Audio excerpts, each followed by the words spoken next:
Just be my Valentine.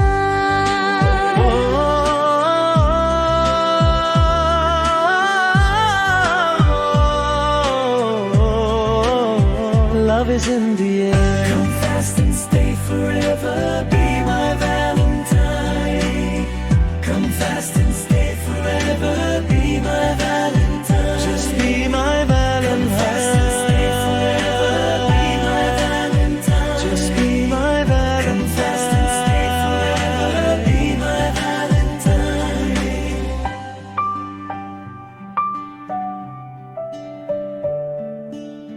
Stay close, my Valentine.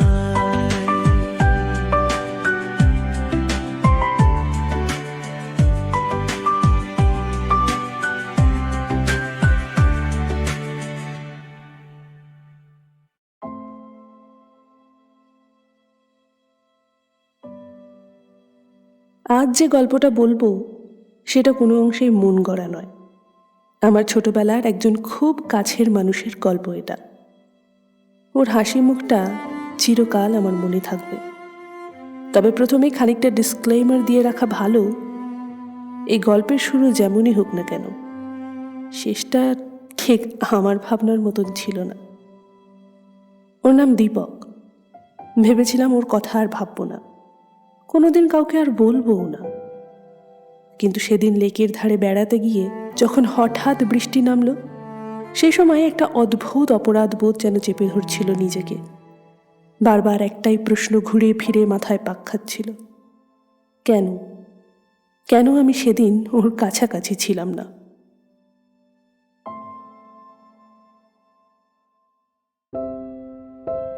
আমার বাড়ি হাওড়ার এক মফস্বলে। বেড়ে ওঠা, স্কুল, মাধ্যমিক সবই সেখানে। কিন্তু মুশকিল হলো, এত দিনের স্কুল যেখানে প্রতিটা ইট কাঠ পাথর ছিল সবার দুষ্টুমির সঙ্গী, সেই স্কুল ছেড়ে যখন অন্য স্কুলে চলে যাবার সময় এলো। এর কারণ, এখানে মেয়েদের স্কুল ছিল কেবল ক্লাস 10 অবধি, অর্থাৎ ক্লাস 11-এর জন্য ভর্তি হতে হবে নতুন স্কুলে। তার জন্য অপশন ছিল দুটো, এক অন্য শহরের গার্লস স্কুলে চলে যাওয়া, আর না হলে এখানে বয়েজ স্কুলের 11-12-এর জন্য কোয়েডে ভর্তি হওয়া। তাই টেস্ট পরীক্ষার আগে থেকেই সবার ফ্যামিলিতে দারুণ টেনশন, কোন স্কুলে ভর্তি করাবেন, কোন স্কুলে ভালো রেজাল্ট হয়, আর কোন স্কুলে ভালো পড়ানো হয়, এই সমস্তই হাজার চিন্তা আর কি। তা মেয়ে কিছু বলেছে নাকি কোন স্কুলে পড়তে চায়? না, সেরকম তো কিছু বলেনি। তুমি কি ওর টিচারদের কাছ থেকে কোনো খোঁজ পেলে? ওনারা তো বললেন দুটোই মোটামুটি একই রকম বিষয়। কি যে করা যায় বলো দেখি। আমি বলি কি, মেয়েকে অত দূরে পাঠিয়ে কাজ নেই। নতুন কলেজে গেলে তখন তো এমনিও অন্য জায়গাতে যেতেই হবে। তাছাড়া আমাদের ওই দীপকও তো আছে, ওর চেনা পরিচিত বন্ধু বান্ধবীরাও থাকবে, অসুবিধা হবে না। দীপক আমার পাড়ারই ছেলে, ছোট থেকে বড় হয়ে ওঠা একদম একই সঙ্গে বলা চলে।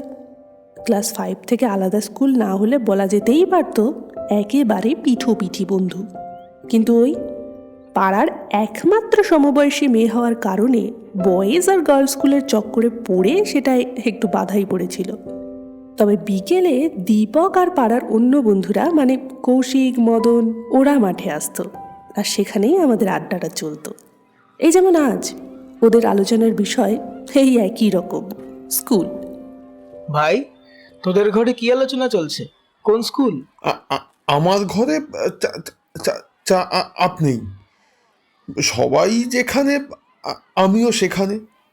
আমার ঘরে আবার সব উঠে পড়ে লেগেছে রামমোহন হাইয়ের জন্য, ওখানেই সায়েন্সে ভর্তি করবে ভাবছে। হ্যাঁ, তোর ঘরে ডিসিশন নিয়েও নিয়েছে? কি বলিস? হ্যাঁ রে।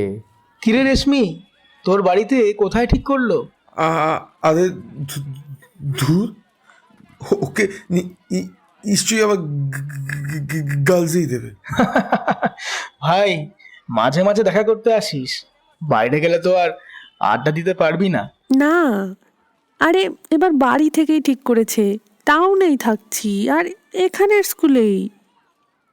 কিন্তু তোরাই তো মনে হচ্ছে স্কুল চেঞ্জ করার প্ল্যান করছিস। আমার কথা শুনে ওরা তিনজনেই চুপ করে যায়।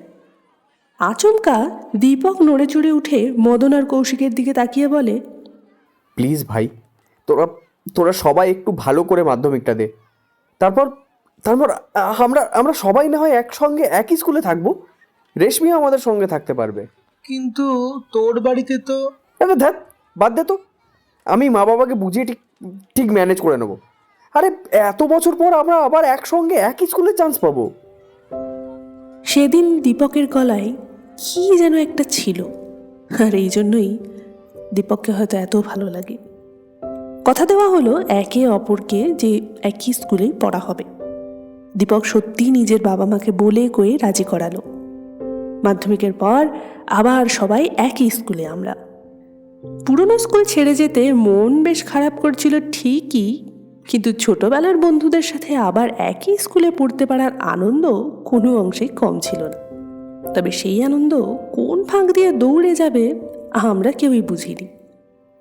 এরপর সায়েন্সের সেই মহাসমুদ্র, সে এক বিতিকিচ্ছিরি অবস্থা। বেশ তো ঝুঁকের বসেই সায়েন্স নিয়েছিলাম, কিন্তু কদিন যেতে বোঝা গেল ব্যাটা কি জিনিস। Mechanics, radio activity, light, sound, organic, inorganic, বাপরে বাপ, একটা ছেড়ে আর একটা আলাদা ডন।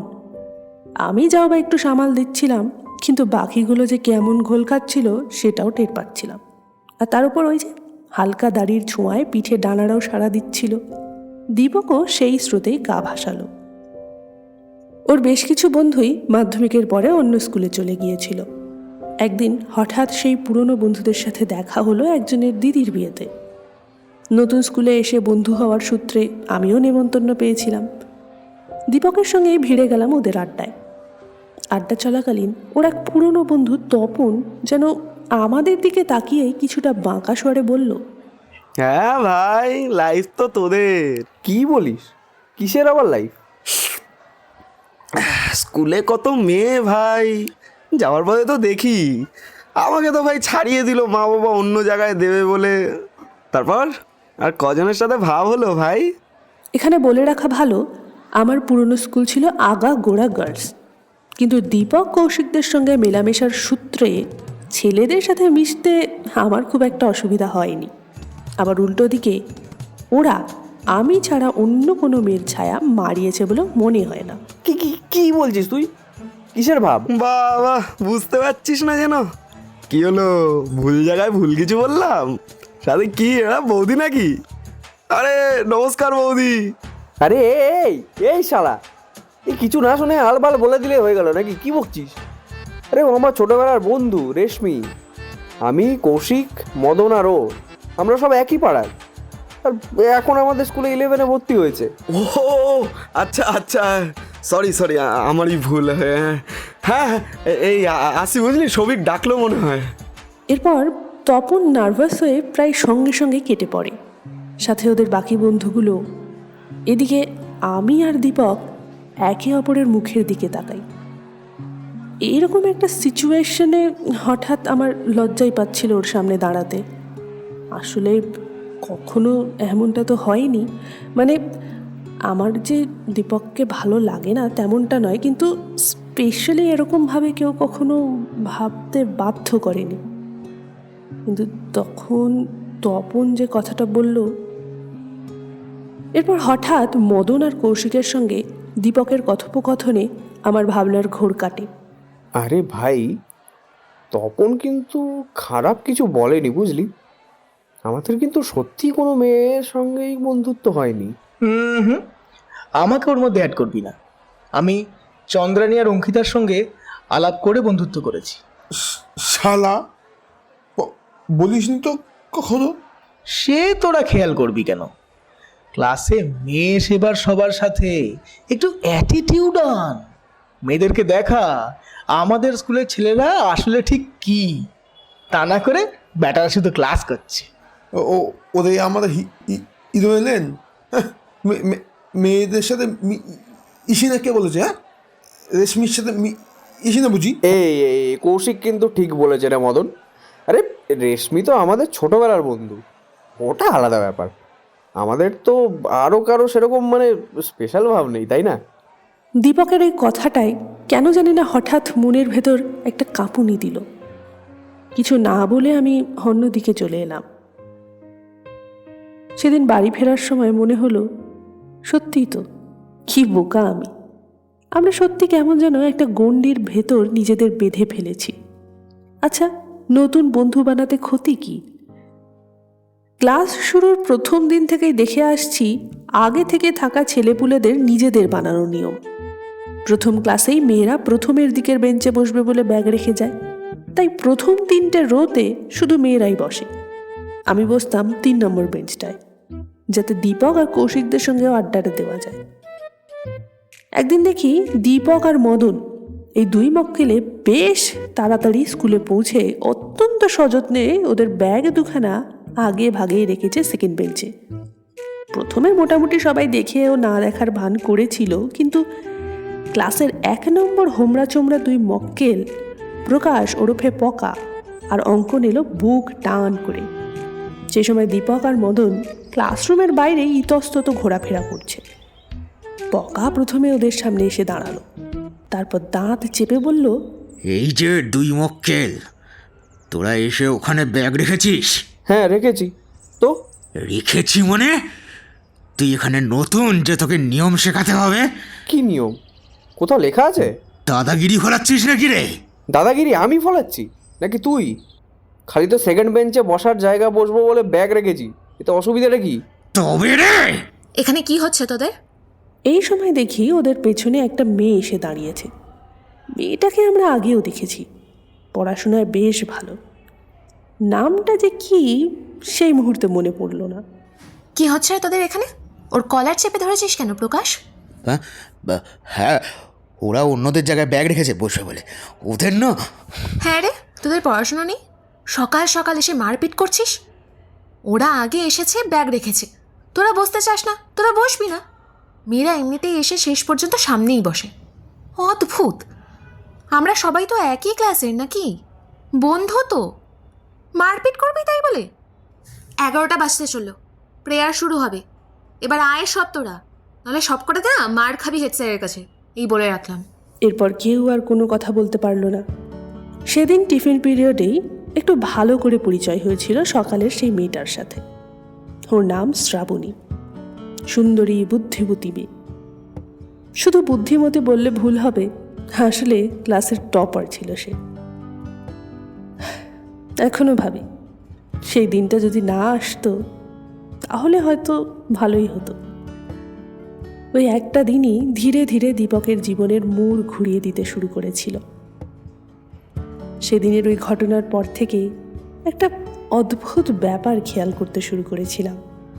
দীপক, যাকে আমার চেয়ে বেশি ভালো করে কেউ জানে না বলেই জানতাম, তাকেই কেমন যেন অচেনা লাগতে শুরু করলো। ও পড়াশোনায় আগাগোড়াই ভালো, তবে তাতেও কেমন যেন অনীহার আভাস পাওয়া গেল। লুকিয়ে লুকিয়ে সব যেন লিখত, আর জিজ্ঞাসা করলে বলতো, কই কিছু নয় তো। মাঝে মাঝে দেখতাম ক্লাসে বসে থাকার ফাঁকে কিংবা আড্ডা দিতে গিয়ে ওর চোখ বারবার চলে যেত অন্যদিকে, দেখতো কাউকে এক দৃষ্টিতে। হ্যাঁ, শ্রাবণীকেই। এই কি ব্যাপার বলতো দীপক? কিছুদিন ধরেই তোকে বড্ড অন্যমনস্ক দেখছি, হয়েছেটা কি তোর? হ্যাঁ কই কি কি আবার হবে? কিছু না কিছু না। না না, কিছু তো হয়েছে। বারবার দেখি ক্লাসের মধ্যে তুই শ্রাবণীকে দেখিস আর চোখে, যে কথাও বলতে যাস। আমি কিন্তু তোকে অনেক ভালো করে চিনি, লুকোস না কিছু আমার থেকে। এই তুই না যত সব ভুলভাল দেখিস। স্কুলে পড়তে এসেছিস, পড়ার দিকে মন দে, আমার চিন্তা তোকে অত করতে হবে না। ওর কথায় কেমন যেন দমে যায়। সত্যি তো, আমার আর কিসের চিন্তা, তো যা খুশি তাই করতে পারি। সবচেয়ে কাছের বন্ধু হওয়া ছাড়া ওর আর আমার কিসেরই বা সম্পর্ক ছিল। এরপর অনেকগুলো দিন কেটে যায়। আমি আর দীপক একসঙ্গে স্কুল যেতাম, ফিরতাম, টিউশন পড়তেও যেতাম একই সঙ্গে। শুধু বাড়ি থেকে বলেছিল বলেই যে এমন তা নয়, আমার আসলে ভালোই লাগতো। এমন অনেক দুপুর ছিল যেদিন ক্লাস শেষের পরও আমরা তক্ষুনি বাড়ি ফিরতাম না। কখনো টানা পুকুর পাড়ে বসে থাকতাম, কখনো বা স্কুলের সামনে তেলে ভাজার দোকানে বেগুনি খেতে খেতে বেশ অনেকক্ষণ গল্প করতাম।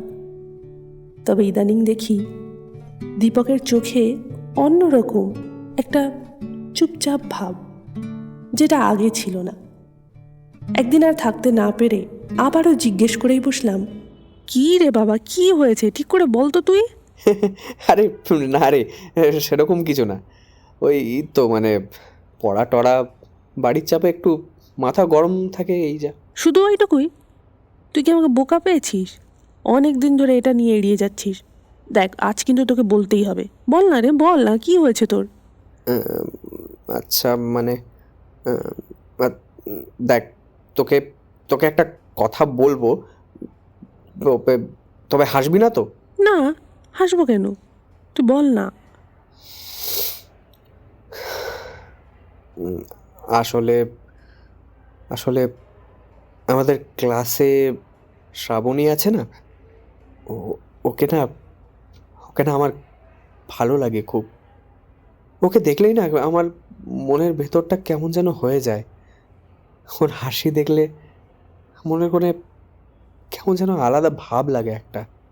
ও, বুঝলাম, প্রেমে হাবুডুবু খাচ্ছ।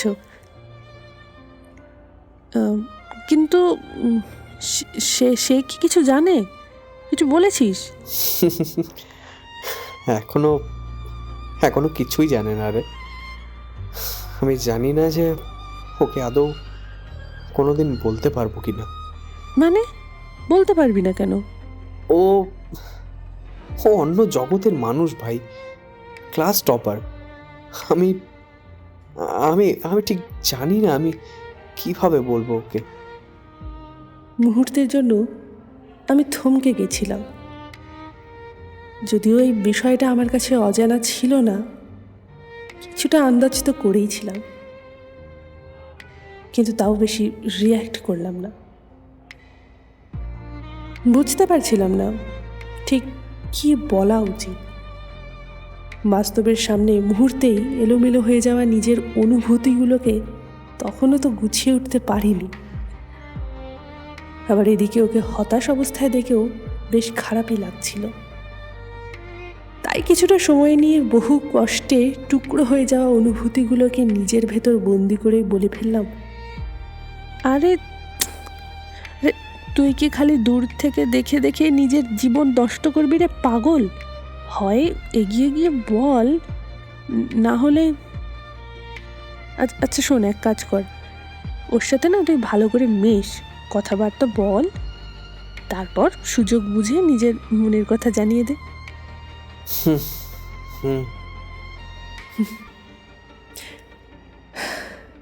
সেদিন ওর দীর্ঘশ্বাসের সাথে আমার ভেতরেও একটা ফাঁকা নিঃশব্দ দীর্ঘশ্বাস পড়েছিল। তা বোধ হয় শুধু আমি শুনতে পেয়েছিলাম। যাই হোক, আমার দেওয়ার বুদ্ধি হয়তো ওর মনে লাগে। আস্তে আস্তে দীপক বেশ মিশতে আরম্ভ করলো শ্রাবণীর সাথে। আমি দেখতাম শ্রাবণীর জন্য কত কিছু করত, ছোট ছোট ব্যাপারে ওর সাহায্য করত। যেমন টিফিনে ভালো খাবার আনলে ওর পাশে বসে ভাগাভাগি করে খেত, ওর খাতায় কোনো ভুল থাকলে ঠিক করে দিত, পরীক্ষার আগে সুন্দর করে নোটস তৈরি করে দিত। আমাদের সঙ্গেও শ্রাবণীর বেশ ভালোই ভাব তৈরি হয়েছিল। যতই ক্লাস টপার হোক না কেন, ওর মধ্যে অহংকারের লেশ মাত্র ছিল না। ওর সুন্দর মুখে হাসি যেন সব সময় লেগে থাকত। এরপর শেষমেশ দীপক একদিন সিদ্ধান্ত নিয়েই ফেলল, প্রপোজটা এবার না করলেই নয়।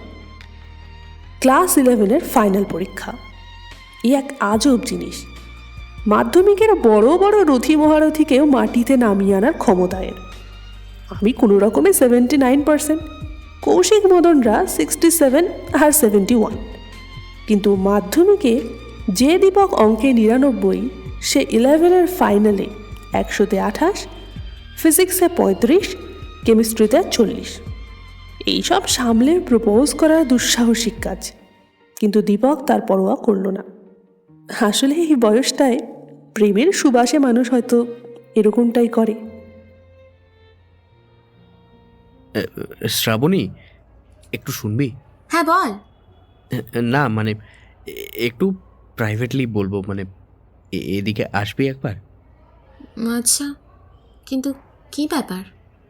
ইয়ে মানে আমি একটা ব্যাপার অনেক দিন ধরেই বলবো বলে ভাবছিলাম আর কি। মানে এই এতদিন আসলে বলতে পারিনি, এক্সাম চলছিল বলে আসলে। আজকেও তাহলে বলিস না?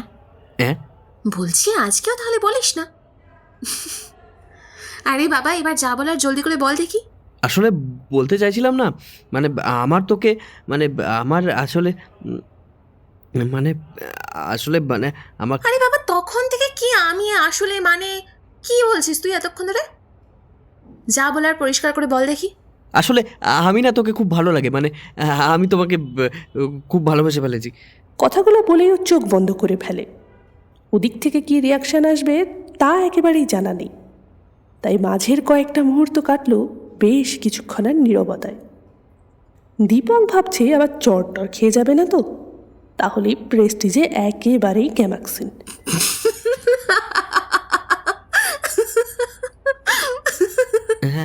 হাসছিস কেন?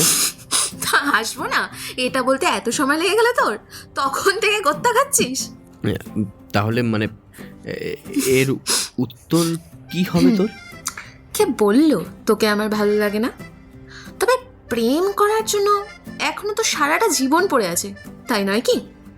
আপাতত না হয় হায়ার সেকেন্ডারিটা পাশ করে নি, তারপর দুজনে ছুটিয়ে ঘুরে বেড়াবো, প্রেম করব, সবটাই হবে, কি বল? ততদিন অবধি ভালো ফ্রেন্ডসই থাকা যাক না, কি বলিস? এই কথা শুনে বেচারা দীপকের একেবারেই গলদঘর্ম অবস্থা।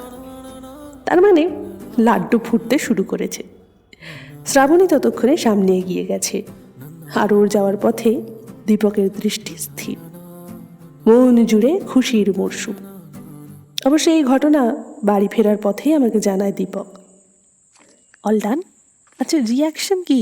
যতদিন না এক্সাম হচ্ছে ততদিন অবধি ফ্রেন্ড, তারপর। কথাটা বলেই দীপক যেন একটা ঘোরে ডুবে যায়। মদন গিয়েছে দুদিনের জন্য বেড়াতে। কৌশিক এখন আমাদের সঙ্গে আর ফেরে না, একটু দেরি করে অঙ্কিতার সাথে সময় কাটিয়ে ফেরে। তাই শুধু আমি আর দীপক একসঙ্গে ফিরছিলাম। তাই হয়তো বুকের ভেতর সেই শূন্য হাহাকারটা আমাদের নিস্তব্ধতায় আরও জোরে শুনতে পাচ্ছিলাম। সেদিনই কোনো এক জাদু বলে জানতে পারি, জীবনের কিছু জিনিস হয়তো অধরাই থেকে যায়।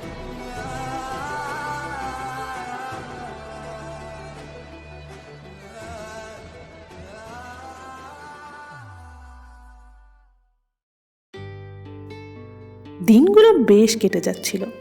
11 শেষ হয়ে 12 শুরু হলো। সবার মনে চাপা উত্তেজনা, হায়ার সেকেন্ডারি বলে কথা, আর তার উপর আমরা আবার জয়েন্ট পার্টি। চাপ স্বভাবতই একটু বেশি, তবে চাপ আর বন্ধুত্বের মিশেলে সময় কিভাবে কেটে যেত মালুমই হতো না।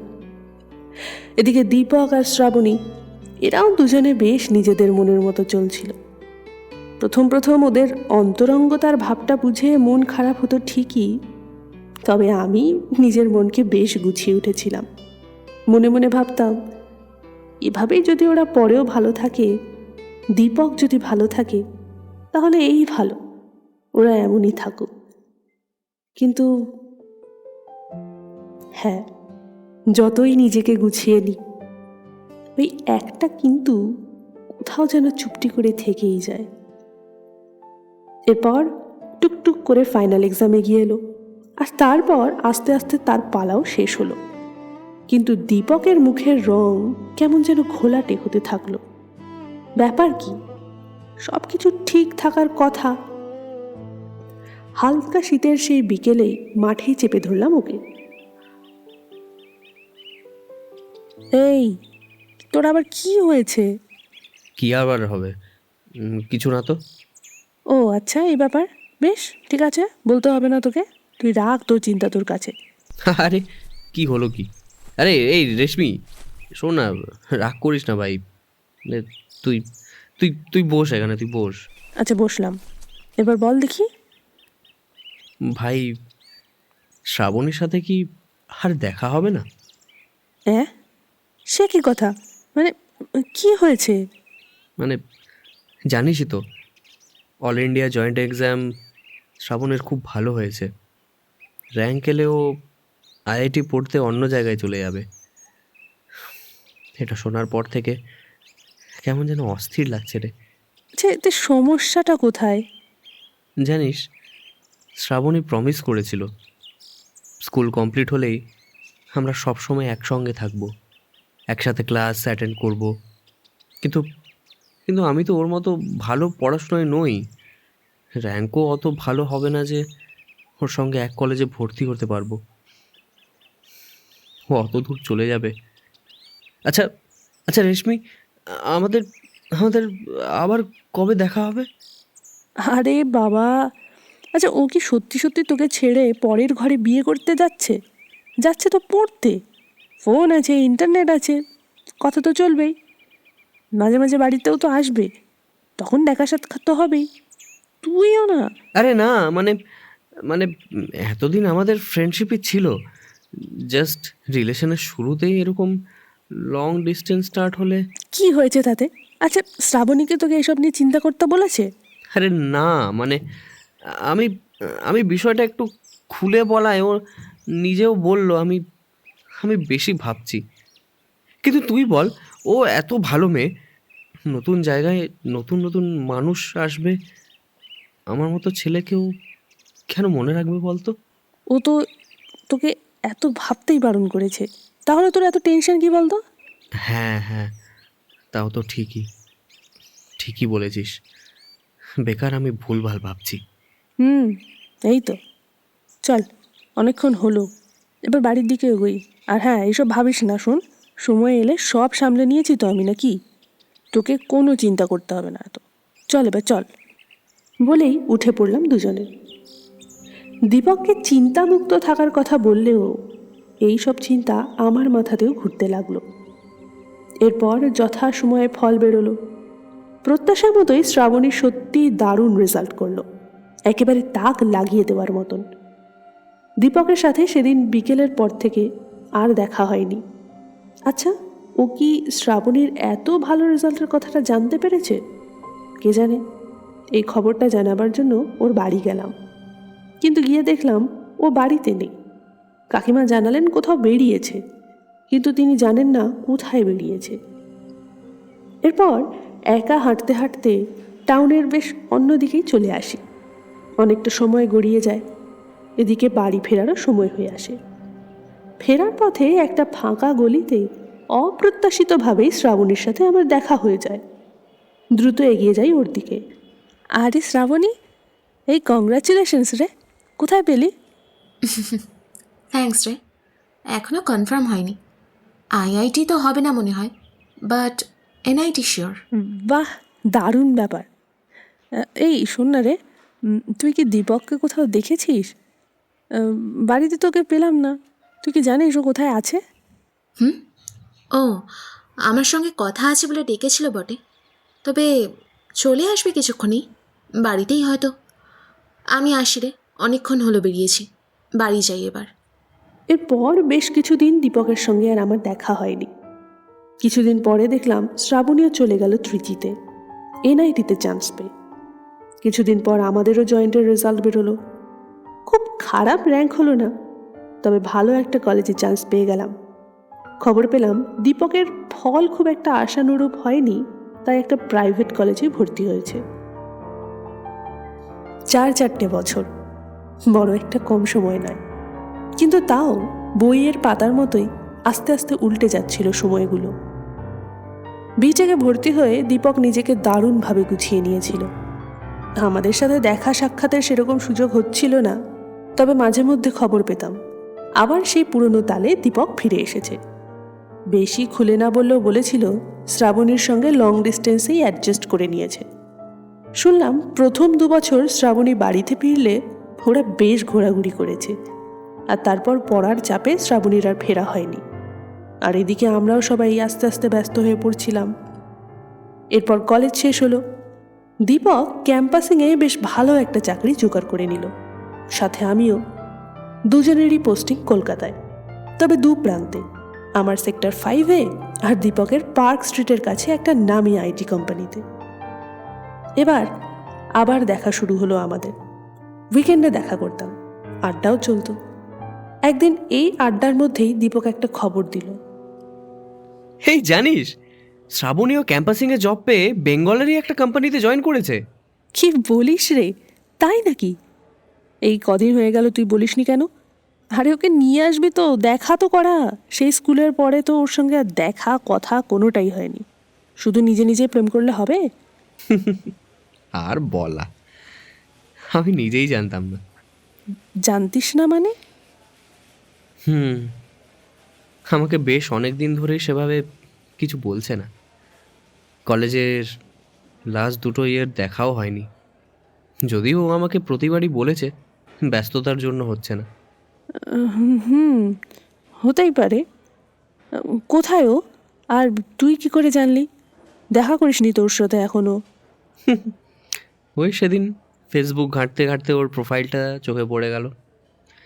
নতুন পোস্ট দিয়েছে, স্টার্টিং নিউ জার্নি, নিচে একটা ছবি, কোম্পানির ভেতরে একটা সেলফি, চারপাশে কিছু বাংলা বিজ্ঞাপন দেখে মনে হলো ও এখানেই আছে। আমি রীতিমতো অবাক। দীপকের জীবনে এত কিছু চলছে, অথচ কখনো কিছুই বুঝতে পারিনি। আসলে শ্রাবণীর সঙ্গে প্রেমের বিষয়টা নিয়ে এগোনোর সঙ্গে সঙ্গে আমিও ইচ্ছে করে কিছুটা দূরত্ব বাড়িয়ে নিয়েছিলাম। আমাকে নিয়ে শ্রাবণী অন্য কিছু ভেবে বসলে ওদের লাভ লাইফ হ্যাম্পার হতে পারে, এই সমস্তই ভেবে। বিশেষ করে কলেজে পড়াকালীন ওদের এমন স্টেবল সম্পর্ক দেখে। তুই তো বললো ওর সাথে এখনো দেখা হয়নি। কি জানি, হয়তো কিছু সারপ্রাইজ প্ল্যান করেছে। সেদিন আর কথা হয়নি আমাদের। এর বেশ কিছুদিন পর হঠাৎ দীপকের ফোন এলো। উইকডে, অফিসে বেশ কাজের চাপ। এই রেশমি, শ্রাবণী ওই ডানকুনির কাছে একটা কোম্পানিতে জয়েন করেছে। আচ্ছা, তারপর? ও কিছু করার আগে আমি ওকে সারপ্রাইজ করে দেবো। সব খোঁজ খবর নিয়ে রেখেছি। আচ্ছা শোন না, বল। কাল ফ্রি থাকবি? যাবি আমার সাথে? কেন? না মানে আসলে অনেকদিন সামনাসামনি দেখিসনি বলছিলিস, আর আমারও কেমন একটা লাগছে, তাই আর কি। এই শোন না, কাল না আমার একটা ইম্পর্টেন্ট প্রেজেন্টেশন আছে। ছুটি পাবো না রে, সরি। হ্যাঁ আচ্ছা শোন, আমি এখন রাখছি, বুঝলি তো, আমি এখন বিজি আছি। বলেই ফোনটা কেটে দেওয়ার পর আমি মিনিটখানেক কেবল একইভাবেই দাঁড়িয়েছিলাম। আচ্ছা, প্রেম জিনিসটা আসলে ঠিক কি? কিসের টানে সে আবার মনের সমস্ত পর্দাগুলোকে নাড়িয়ে দিয়ে যায়? এখনো বুঝিনি শ্রাবণের ঠিক কোন জাদুতে দীপকের মনের সমস্ত অনুভূতিগুলো অবশ হয়ে গিয়েছিল। আচ্ছা, আমি যা ওর জন্য অনুভব করেছি সেটা কি বলতে পারেন? দূরে গিয়ে এক তরফাভাবে এখনো কেন যেন রয়ে গেছে মনের গভীরে। সেটা কি প্রেম? কে জানে। এই অনুভূতিকে বোঝা গণিতের দুর্বোধ্য গণনার থেকেও ঢের কঠিন। যাই হোক, পরের দিন কাজের চাপে ফোনে হাতই দিতে পারিনি। টিম মিটিং, ক্লায়েন্ট, প্রেজেন্টেশন সব মিলিয়ে নাকানি চোবানি অবস্থা। কাজ হয়ে যাবার পর ব্যাগ থেকে যখন মোবাইলটা বের করে হাতে নিয়েছি, দেখি দীপকের 9টা মিসড কল। টিম মিটিংয়ে মোবাইল ফোন কাছে রাখার নিয়ম নেই, তাছাড়া ফোনটা সাইলেন্টও ছিল। কিন্তু এতবার মিসড কল কেন? কিছু কি গন্ডগোল হয়েছে? আর সময় নষ্ট না করেই ফোন করলাম দীপককে।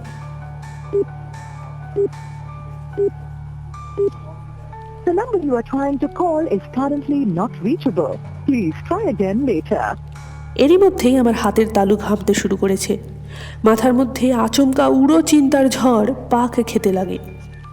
দ্রুত ডেটা অন করতে মুহূর্তে এক গাদা মেসেজ এসে হানা দিল হোয়াটসঅ্যাপে। দীপকের বেশ অনেক কটাই মেসেজ। সমস্ত মেসেজ খুললাম। যখন তুই এই মেসেজ দেখবি তখন হয়তো আমি অনেক দূরে চলে যাব। কোথায়?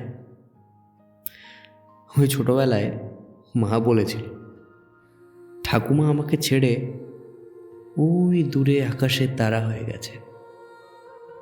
সেই দূরে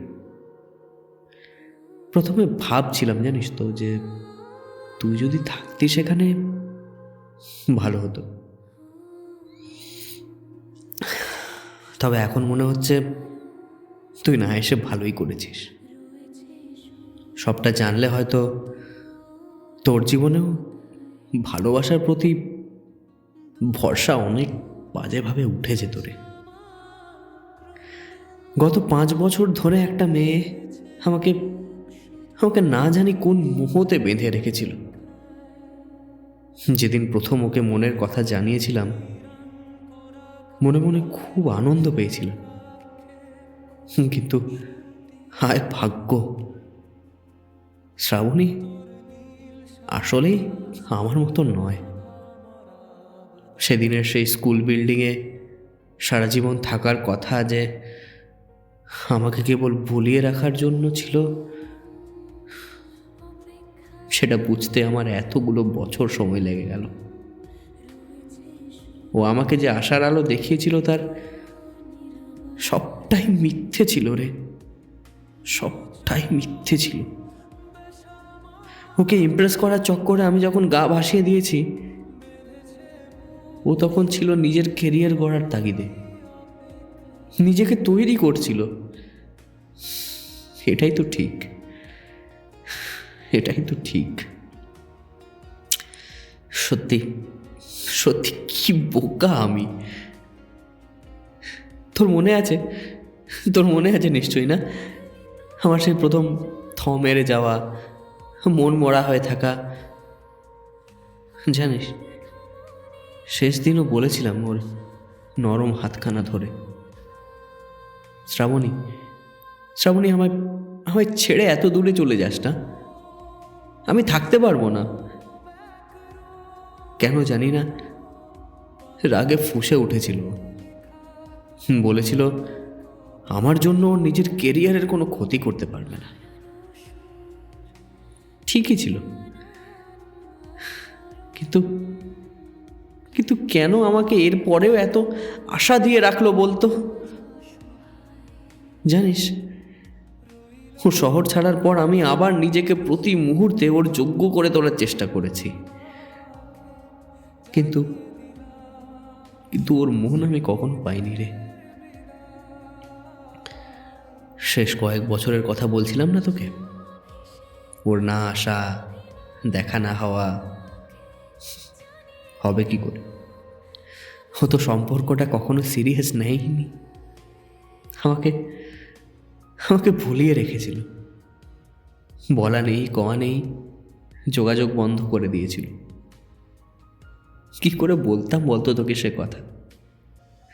কিভাবে নিজের ভালোবাসার মানুষের ছেড়ে যাওয়ার অভিযোগ করতাম বলতে পারিস? তবে জানিস শ্রাবণীর বেঙ্গলে জবের নিউজটা পাওয়ার পর আমি আবার লজ্জার মাথা খেয়ে গিয়েছিলাম ওর কাছে, ওর সাথে দেখা করতে। গিয়ে দেখি যে শ্রাবণীর কোমল মুখে ছড়িয়ে থাকতো একটা কেমন মন কেমন করা চাউনি, সে যেন কোথায় মিলিয়ে গেছে। ওর হাত তখন এক অজানা ছেলের হাত জড়িয়ে রয়েছে, বসে আছে লেকের ধারে। এসব এসব এসব দেখেও কেন ওর কাছে আমি এগিয়ে গেলাম বলতো? বলতে পারিস আমায়? না হলে হয়তো একরাশ অপমান হজম করতে হতো না ওর থেকে। ও আমাকে দেখে বলল, আবার তুই এসেছিস সেখানে? এত ইগনোর করার পরেও কুকুরের মতো চলে এলি পিছু করে। আমায় কি তুই একটু শান্তি দিবি না? ভাবলাম ঠিক ঠিক কথা, শান্তি শান্তি আমাদের দুজনেরই প্রয়োজন। শ্রাবণী চলে গেল সেই ছেলেটির সঙ্গে। এই বেঞ্চটায় এখন আমি একা বসে আছি। বড্ড বড্ড মন কেমন করছে রে আমার রেশমি। তুই ছাড়া আমায় কেউ বুঝলো না রে, কেউ না। এই শোন না, সামনে লেকের স্বচ্ছ জল দেখতে পাচ্ছি, লাল সূর্যের আলো জলে পড়ে চিকচিক করছে। জলের দিকে তাকিয়ে থাকতে থাকতে মনে হচ্ছে ওই জলের ভেতর থেকে অদৃশ্য একজন আমাকে ডাকছে, বলছে কাছে এগিয়ে আসতে।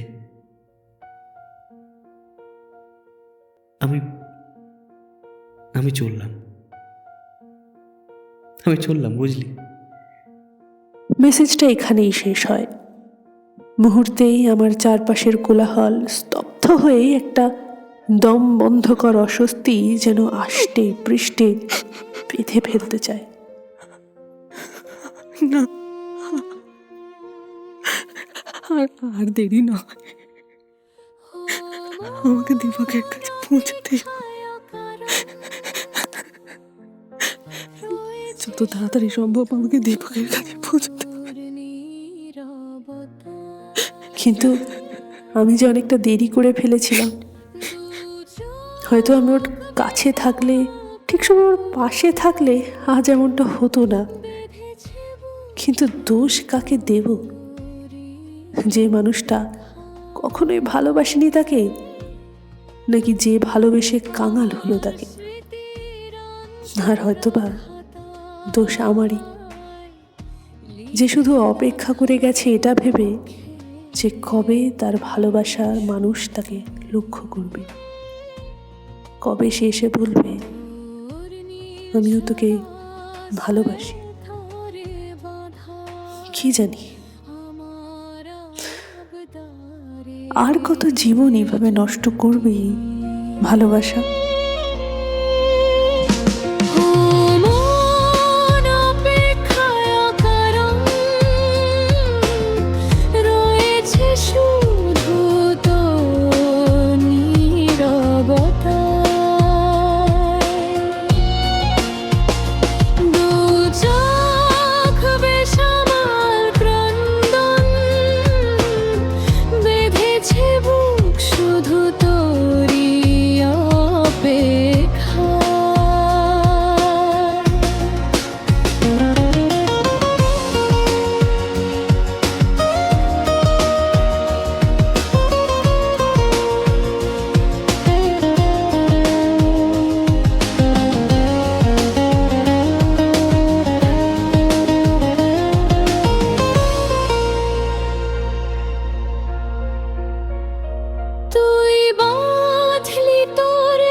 জীবন আজ অসহায়।